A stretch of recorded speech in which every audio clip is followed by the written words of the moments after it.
went to an art class a few years ago. Everybody there seemed to have been going for years. They were all much better than I was. And to make it worse, I didn't really practice from one week to the next. But I did keep turning up. I was persistent every Monday night. The tutor used to come and stand behind me. No, sadly, that's not my work. I downloaded that earlier. My standard was much more like this. But the tutor stood behind me and used to look at what I was doing. Then, from time to time, he would take a brush and add a few brush strokes. He was able to transform what I was doing. He understood what I was trying to do, and he was able to change it, to make the picture come to life. I was thinking about that the weekend when on Sunday Ben was talking about prayer.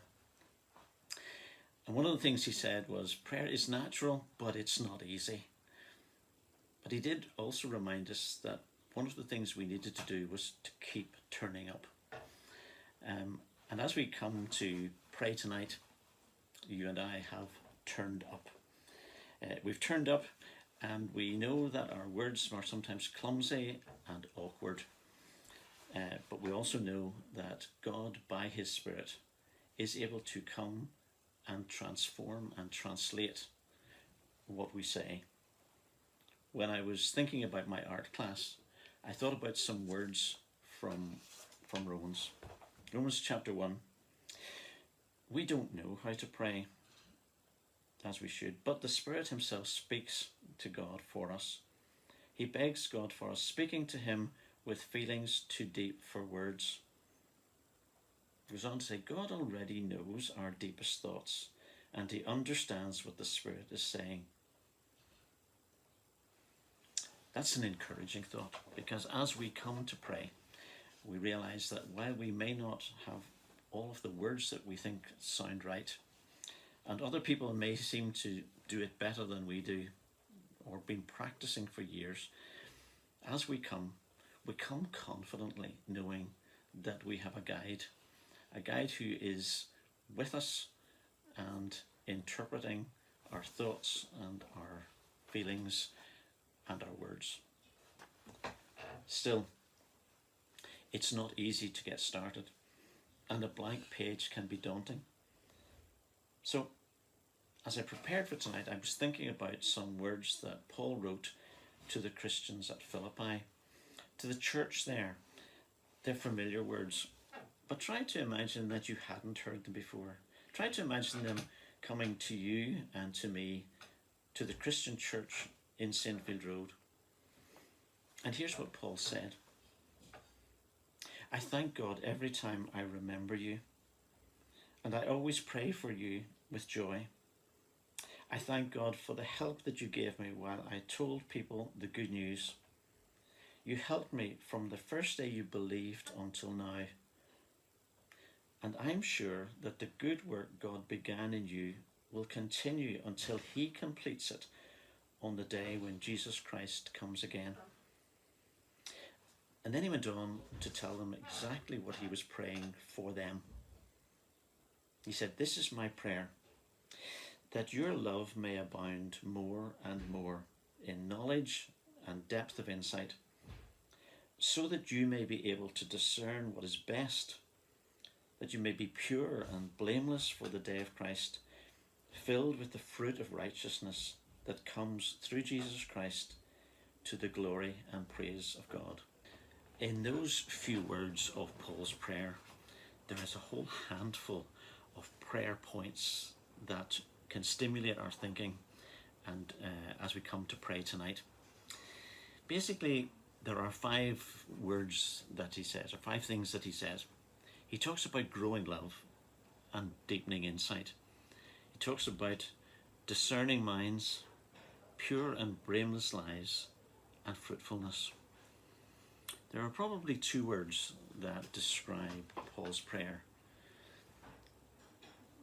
The first part is transformation. Those first 2 are about transformation, and the last 3 are about consequences. What happens afterwards? So as Paul as Paul prayed and for the Philippians, let's take a moment or two to think about what he was actually saying. Growing love, he was talking about love that was growing in them, overflowing from them, as the love of Jesus was changing their lives and making a difference. And maybe we need to take a moment and remind ourselves of what that might have looked like in that church in Philippi. Remember what Paul said elsewhere about love? Perhaps these are some of the things that he was anticipating seeing in the church in Philippi. Love is patient and kind. Love is not jealous. It doesn't brag. It's not proud. It's not selfish. And it can't be easily made angry. Love doesn't remember wrongs done against it. Love never gives up on people. It never stops trusting. It never loses hope. Love never quits.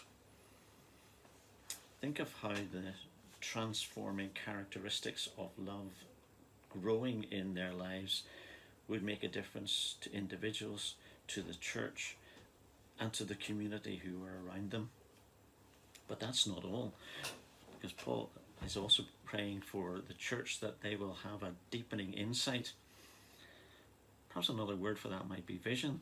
Paul is praying that as they grow in love, they will have a better understanding of what God is doing in the world, but also that they'll have an understanding of what their part is in what God is doing in the world, a vision for their place, so that the love that is overflowing in their lives is being channeled into the life of the church and of the community. And through that, others come to know this God, come to know Jesus in a personal way. So those are the things, those first two things are the transforming things that Paul is praying for the Christian church of Philippi. But he goes on to anticipate the consequences of that. Discerning minds, making choices, making decisions, making good choices and good decisions. In another translation of that, those verses in Philippians, we read the words that they are able to know what is important and what's not, and to choose what is important. So as we make decisions, as we move ahead, then we need to be asking God that his work in us will bring us to the point where we can make wise choices and good choices. He also talks about blameless and pure lives. I had to think about that for a bit, because when I read it first, I thought, but is that not what God has done? Is that not what Christ secured for us? And yes, it is. But I think what perhaps Paul was anticipating for the church at Philippi, and for us too, is that they would take hold of what God had done, that they would take hold of the forgiveness, of the blamelessness that they could claim. But the problem is that sin in our lives brings impurities, and we're no longer pure. So we need to keep coming back to God. We need to keep coming back to seek forgiveness that he promises. We need to be transforming. And the importance of that is that as we live blameless and guilt-free, we are set free to do and to be what God intended us to be. And then the last thing that he is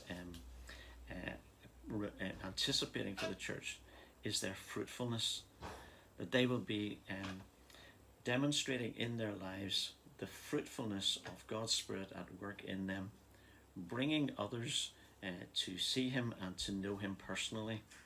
So as we come to pray, let's listen again, first of all, to the words of Paul's prayer, this time from the easy to read version. This is my prayer for you, that your love will grow more and more, that you'll have knowledge and understanding with your love, that you'll see the difference between what is important and what is not, and choose what is important, that you'll be pure and blameless for the coming of Christ, and that your life will be full of many good works that are produced by Jesus Christ to bring glory and praise to God. As we come to pray tonight, with those words in our ears and with the thoughts that they stimulate in our mind, we can come and talk to our Father freely. We can talk to him openly, enthusiastically, and above all, honestly. We're not hindered by the feeling that we haven't got the right words to say, but we can be confident that we are turning up. And as we do, God, by his Spirit, will be our guide and our teacher. He knows what we're trying to say. He reads our deepest thoughts. He speaks for us.